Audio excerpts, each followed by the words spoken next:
mange, car le chemin est trop long pour toi. Il se leva, mangea et but. Et avec la force que lui donna cette nourriture, il marcha 40 jours et 40 nuits jusqu'à la montagne de Dieu, à Horeb.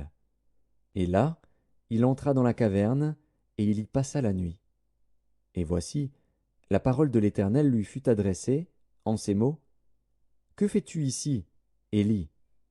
Il répondit, « J'ai déployé mon zèle pour l'Éternel, le Dieu des armées, car les enfants d'Israël ont abandonné ton alliance, ils ont renversé tes autels, et ils ont tué par l'épée tes prophètes.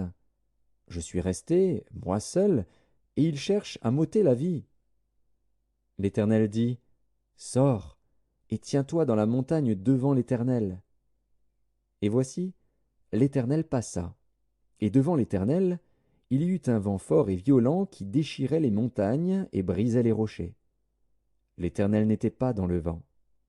Et après le vent, ce fut un tremblement de terre. L'Éternel n'était pas dans le tremblement de terre. Et après le tremblement de terre, un feu. L'Éternel n'était pas dans le feu. Et après le feu, un murmure doux et léger. Quand Élie l'entendit, il s'enveloppa le visage de son manteau, il sortit et se tint à l'entrée de la caverne. Et voici, une voix lui fit entendre ces paroles. « Que fais-tu ici, Élie ?» Il répondit, « J'ai déployé mon zèle pour l'Éternel, le Dieu des armées. Car les enfants d'Israël ont abandonné ton alliance, ils ont renversé tes autels, et ils ont tué par l'épée tes prophètes.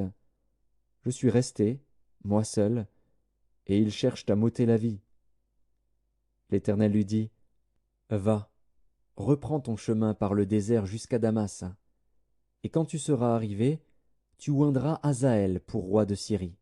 Tu oindras aussi Jéhu, fils de Nimshi, pour roi d'Israël, et tu oindras Élisée, fils de Shaphat, d'Abel-Méhola, pour prophète à ta place.